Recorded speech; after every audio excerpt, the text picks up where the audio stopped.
Sir 6 ತಿಂಗಳಾಯ್ತು sir ಈ road ಕೆಲಸ ಮಾಡಿ. BBMP ಅವರು ಮತ್ತೆ BWS ಅವ್ರು ಮಾಡ್ಬಿಟ್ಟು ಇಲ್ಲಿ ಕಾವೇರಿ ನೀರು ಮಾಡ್ತೀವಿ ಅಂದ್ರು, ಏನು ಸರಿ ಮಾಡಿಲ್ಲ. ಈಗ ನೊಣ ಸಮಸ್ಯೆ ಬೇರೆ, ಮಕ್ಳುಗಳು ಈ ತರ ಮಡಿಕೊಂಡಿದೀವಿ. ಈ ತರ ಪ್ರಾಬ್ಲಮ್ ಆದ್ರೆ health issues, thyroid problem, sugar ಎಲ್ಲ ಐತೆ ನಮ್ಮೂರಲ್ಲಿ. ಪ್ರಾಬ್ಲಮ್ ಎಲ್ಲ ವಯಸ್ಸಾಗಿರೋರು ಅವ್ರೆ. ಈ ತರ ಮಾಡಿದ್ರೆ ಏನು BJPಗೆ ಅಂತ ಓಟ್ ಹಾಕಿದ್ವಿ ಸೋಮಶೇಖರ್ ಸರ್ಗೆ, ಅವ್ರೇನು ನಮ್ಮ ಕಡೆ ನೋಡ್ತಾ ಇಲ್ಲ. ಈ ಕಸಬ್ ತಗೊಬಂದು ಇಲ್ಲಿ ಹಾಕೋರೆ ಊರ್ ಪಕ್ಕನೆ ನೋಣ. ಅವ್ರಿಗೆ ಹೋಗಿ ಹೋಗಿ ದಿನಾ ಕಂಪ್ಲೇಂಟ್ ಮಾಡ್ತಾ ಇದೀವಿ, ಅವ್ರೇನು ಆಕ್ಷನ್ ತಗೋತಾ ಇಲ್ಲ. ಇನ್ನೊಂದು 3 ದಿವಸದಲ್ಲಿ ನಮ್ಮ ಊರ ಹಬ್ಬ ಐತೆ ದೇವ್ರದು.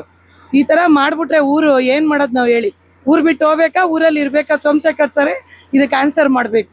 ನಾವು ಇಷ್ಟು ದಿವಸ ಅವ್ರನ್ನೇ ನಂಬ್ಕೊಂಡಿದ್ವಿ, ಅವ್ರೇನು ತಲೆ ಕೆಡ್ಸ್ಕೊತಾ ಇಲ್ಲ. ಈಗ ಯಾವ್ದು ಒಂದು ಹೇಳ್ಬಿಡ್ಬೇಕು ಅವ್ರು. ಊರ್ ಬಿಟ್ಟು ಹೋಗ್ರಿ ಅಂದ್ರೆ ಎಲ್ಲ ನಾವು ಹೋಯ್ತೀವಿ ಊರ್ ಖಾಲಿ ಮಾಡ್ಕೊಂಡು. ಅವರೇ BJP ಅವರು ಕಾಂಗ್ರೆಸ್ ಅವ್ರು ಎಲ್ಲ ಬಂದು ಇಲ್ಲೇ ಸಂಸಾರ ಮಾಡ್ಕೊಂಡಿದ್ವಿ. ಮನೆಗಳ್ದು ಅವ್ರಿಗೆ ಬಿಟ್ಬಿಟ್ಟು ಹೊಟ್ಟೋಯ್ತೀವಿ. ಹೇಳಿ ಸರ್, ಇದಕ್ಕೆ ಒಂದು ತೀರ್ಮಾನ ಕೊಡ್ಸಿ. 6 ತಿಂಗಳಾಯ್ತು ಸರ್ ಇದನ್ನ ಮಾಡಿ, 6 ತಿಂಗಳಾಯ್ತು. ನೀವೇ ನೋಡಿ, ಅಲ್ಲಿವರೆಗೂ ನೋಡ್ಕೊ ಬನ್ನಿ, ಊರವರೆಗೂ ನೋಡ್ಕೊ ಬನ್ನಿ. ಆ ಮನೆಯಿಂದ ಅಂತೂ ಹೋಗಕ್ಕಾಗಲ್ಲ, ಆ ತರ ಮಾಡಿ ಗೊಬ್ಬರ ಬಿರಿಸಿ ಮಡಗವ್ರೆ. ಅವ್ರು ಕೇಳ್ರೆ ಇವ್ರ ಮೇಲೆ ಹೇಳ್ತಾರೆ, ಇವ್ರು ಕೇಳ್ರೆ ಅವ್ರ ಮೇಲೆ ಹೇಳ್ತಾರೆ. ಅವುಗಳು ಬಾಕ್ಲಿಗೆ ಬರ್ತವೆ, ಬನ್ನಿ ಅಲ್ಲಿ ನೋಡಿ ಬನ್ನಿ. ವಿಡಿಯೋ ಎಲ್ಲ ಮಡಗವ್ರೆ ಹುಡುಗರು. ಅವು ಹುಳ ಉಪ್ಪೆ ಎಲ್ಲ ಬಂದ್ರೆ ಎಳೆ ಮಕ್ಳು ಓಡಾಡ್ತವೆ ನೋಡಿ. ಅಲ್ಲೊಂದ್ ಮಗ ಐತಿ, ಇಲ್ಲೊಂದ್ ಮಗ, ಇನ್ನ ಎಳೆ ಮಕ್ಳುಗಳವೆ. ಏನ್ ಮಾಡೋದು ಹೇಳಿ ನೀವೇ?